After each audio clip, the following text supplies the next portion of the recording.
Good morning friends सकाल top add news को आपण मान पाखक नहीं आसी आज हूँ 25 नवेम्बर गुरुवार तेज चलते नजर पकेबा कौन रही आज सकाल टॉप हेडलाइंस। मार्च मास जाए मागणा राशन राज्य में पुणी बंद हो पारे समस्त शिक्षानुष्ठान और दुकान बजार हठात संक्रमण वृद्धि को नहीं चिंतार प्रशासन स्वीकार कले इमरान खान कांगाल होगला पाकिस्तान देश चल पाखे एवं टाइए भी ना चेतावनी देला WHO यूरोप में 7 लाख अधिक जीवन नहीं पारे कोरोना क्रिप्टो करेन्सी को निषेध करने को प्रक्रिया आरंभ मुंडे हाथ देते निवेशक भारत में 2024 सुधा लॉन्च हो 6G चली जोरदार प्रस्तुति डाक्तरी छात्र छात्री बड़ खबर राज्य कैबिनेट बैठक में 24 प्रस्ताव को मंजूरी क्रीड़ाविद पारा और क्रीड़ाविद को मिल चाकरी। तेज दर्शक बंधु आपण मैंने डेरी नक भिडियोटी को लाइक कर चैनल को सब्सक्राइब कर ऑल नोटिफिकेशन को ऑन कर दिंतु जहाँफल देश विदेश घटुवा प्रत्येक गुरुत्वपूर्ण खबर अपडेट आपण मैंने सर्वप्रथम पाइपर। तेज दर्शक बंधु चलतु आज संपूर्ण खबर पर नजर पकड़ा। मार्च मास जाए मागणा राशन मोदी सरकार प्रधानमंत्री गरीब कल्याण अन्न योजनार कार्यकाल वृद्धि करिसेंती। वर्तमान मार्च पर्यंत मागणा राशन उपलब्ध हेबो। कैबिनेट बैठक पर केंद्र मंत्री अनुराग ठाकुर यह सूचना देइछंती। अनुराग ठाकुर कहते एथिपाई मोट 53,344 कोटी टंका खर्च हेबो। एही योजना प्राय 80 कोटी लोक उपकृत हेबे। एपर्यंत 600 लाख मेट्रिक टन अनुमोदन करा जायछि। मोट उपरे एथिपाई 2.5 लाख कोटी टंका खर्च हेबो। अनुराग ठाकुर कहते 3टी कृषि आईन प्रत्याहार पर कैबिनेट मध्य एक बिल अनुमोदन करिछि। संसदर शीतकालीन अधिवेशन आरंभ होगा पर यह बिल संसद में आगत हो। तो चलतु परवर्ती खबर पर नजर पकेबा। राज्य में पुणी बंद हो पारे समस्त शिक्षानुष्ठान और दुकान बजार हठात संक्रमण वृद्धि को नहीं चिंतार प्रशासन राज्य में पुणी कोरोना कड़ लेउटेला। बुर्ला भीमसार 22 जन और सुंदरगढ़ एक स्कूल 42 जन पॉजिटिव चिन्हित होती। तेज शिक्षानुष्ठान खोलु खोलु संक्रमण वृद्धि पाउथिबारु यह प्रशासन चिंता बढ़ाई देछि। पूर्व द्वितीय लहर समय समान परिस्थिति थिला। तेबे एभली परिस्थिति तृतीय लहर संकेत बोली अनुमान करा जाउछि। पूर्व दैनिक संक्रमण खसी आसुता बेले हठात मंगलवार वृद्धि पाइथिला। तेबे समस्त शिक्षानुष्ठान सह दुकान बजार खोला रही। जनसाधारण पूर्वपरी आउ कोरोना कटकणा को मानु नाहांती। लोक माने कोरोना को एक प्रकार भूली गणे कहले अत्युक्ति हेबो नाही। द्वितीय लहर समय स्कूल खोलिबार मासे पर संक्रमण शीर्ष स्तर में पहुंची। तेणु वर्तमान परिस्थिति जहाँ सामान्य थंडा ज्वर हेले तुरंत परीक्षा कराई नेबा भल। तो चलतु परवर्ती खबर पर नजर पकेबा। स्वीकार कले इमरान खान कांगाल होगला पाकिस्तान देश चलैबा पाखरे एबे टंकाटिए भी नाही। कांगाल होगला पाकिस्तान देश चलैबा एबे पाखरे टंका नाही बोली कहउछन्ती खोद प्रधानमंत्री इमरान खान। से कहउछन्ती देश चलैबा टंका नाही और सेथिबे अन्य देश मानक ऋण नेबाकू पड़ुछि। इमरान खान कहउछन्ती विदेशी ऋण बढ़िबार लागिछि और टैक्स रेवेन्यू रे अभाव जोगु राष्ट्रीय सुरक्षा प्रसंग हो सारी और सरकार पाखे लोकों कल्याण उपर खर्च करने पर्याप्त संबल नहीं।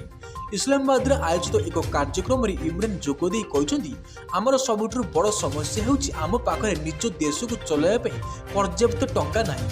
एही कारण आमको ऋण नेबाकू पड़ुछि। से दुख प्रकाश करी कहते टैक्स परिशोध न करिबार संस्कृति उपनिवेश समय चली आसी। लोक मैंने टैक्स देवाकू पसंद करती नहीं कारण तांको लागुछि तांकर टंका तांको ऊपर खर्च करा जाउ नाही। इमरान एही समस्या पे पूर्वतन सरकार को मध्य दायी करिसेंती। इमरान 2009 रु 2018 पर्यंत थिबा दुई सरकार को जोरदार समालोचना करिसेंती।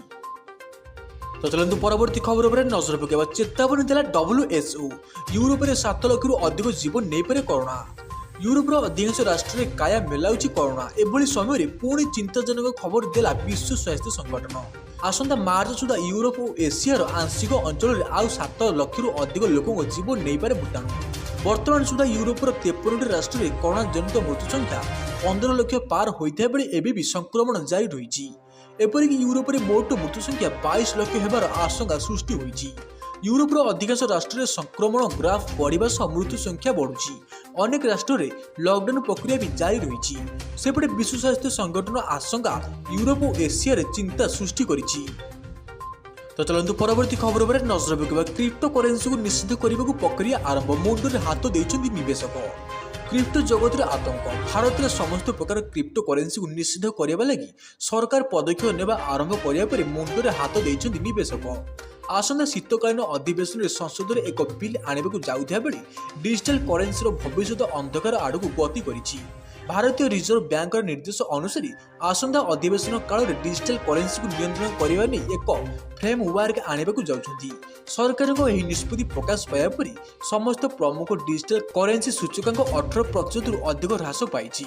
आसंता 29 आरंभ होगा शीतकालीन अधिवेशन में सरकार आनिबे क्रिप्टो करेन्सी और सरकार डिजिटल करेन्सी नियंत्रण बिल 2021।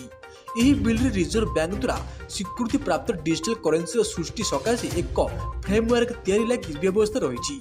समस्त प्रकार घरोई क्रिप्टो करेन्सी को भारत में निषिद्ध करने लगी उक्त बिल व्यवस्था रही। तेज उक्त बिल में क्रिप्टो करेन्सी प्रजुक्ति और यार व्यवहारकारी सकाशे किसी व्यवस्था रही। तो चलते परवर्ती खबर पर नजर पकड़ा। भारत में 2024 सुधा लॉन्च हो 6G चली जोरदार प्रस्तुति। टेलीकॉम मंत्री भारत सरकार को टेलीकॉम कंपनी BSNL निकट में 4G परीक्षा करिछि। भारत बर्तमान 5G मध्य नाही एवं केबे यह लॉन्च हेबो एहार कोनोसी स्पष्ट सूचना मध्य नाही। मात्र सरकार एबे 6G आनिबे प्रस्तुति रे जुटी जाइछन्ती। सूचना और प्रजुक्ति विद्या मंत्री अश्विनी वैष्णव कहिसन्ती भारत 6G टेक्नोलोजी विकसित करबा दिगरे काम करूछि। 2023 शेष सुधा किंबा 2024 आरंभ में भारत में 6G लॉन्च पर प्रस्तुति करा जायथिबा मंत्री कहिसन्ती। इंडियन एक्सप्रेस रे एक वेबिनार समय मंत्री कहते 6G उपर काम करुवा वैज्ञानिक एवं इंजीनियर को यार अनुमति दि जाइछि। 6G डेवलपमेंट काम आरंभ हो सारी सरकार एही दिगरे काम करुछन्ती। तो चलतु परवर्ती खबर पर नजर पकेबा। डाक्तरी छात्र छात्री बड़ खबर जानतु कौन। MBBS BDS और पारा मेडिकल छात्र छात्री श्रेणी गृह पाठपढ़ा आरंभ हो। कोविड नियमावली कड़ाकड़ी पालन कर पाठपढ़ा आरंभ करने को DMET को चिठी लिखिं स्वास्थ्य विभाग अतिरिक्त मुख्य शासन सचिव राजकुमार शर्मा। मात्र निश्चित भाव केबे पाठपढ़ा आरंभ हो ताहा स्पष्ट होई नाही। MBBS छात्र छात्री को एबे ऑनलाइन रे पाठपढ़ा जारी रही। मात्र श्रेणी गृह पाठपढ़ा विभाग पक्षर केते नियमावली जारी करा जाइछि। फेस मास्क पिंधिबा सहित नियमित हाथ धोइबा, क्लासरूम लाइब्रेरी लैबोरेटोरी सामाजिक दूरता बजाय रखिबा, कैंपस परिसर में छेप न पकाइबा, काश किंबा छिंकिबा समय मुह को घोड़ाई रखिबा और जरूरी परिस्थिति आइसोलेशन गृह प्रस्तुत रखा कहुଯାଇଛି। पाठपढ़ा केबे आरंभ हेबो संपर्क में DMET डॉक्टर रमा रमण महांती को जोगाजोग करा जाइथिले कोनोसी उत्तर मिली नाही। तो चलतु परवर्ती खबर पर नजर पकेबा। राज्य कैबिनेट बैठक में 24 प्रस्ताव को मंजूरी। क्रीड़ाविद और पारा क्रीड़ाविद मिलिबो चाकरी। मंगलवार मुख्यमंत्री नवीन पट्टनायक अध्यक्षत अनुष्ठित बैठक में मोट 24 प्रस्ताव को मंजूरी मिली। से रही गुरुत्वपूर्ण ओडिशा इलेक्ट्रोनिक्स पॉलिसी 2021 जहां गतकाली राज्य कैबिनेट मंजूरी देछि।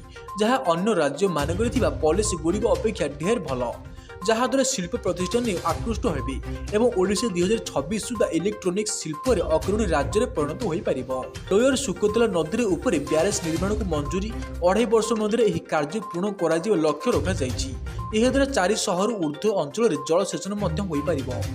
तो फ्रेंड्स आपण मैंने प्रतिदिन डेली ये लेटेस्ट न्यूज अपडेट देखा चाहते तेज आपने चैनल को सब्सक्राइब करूँ और पाखे आसुवा बेल आइकन को क्लिक कर दिंतु। तो फ्रेंड्स रोज नमस्कार, धन्यवाद। देखा नेक्स्ट वीडियो जय जगन्नाथ।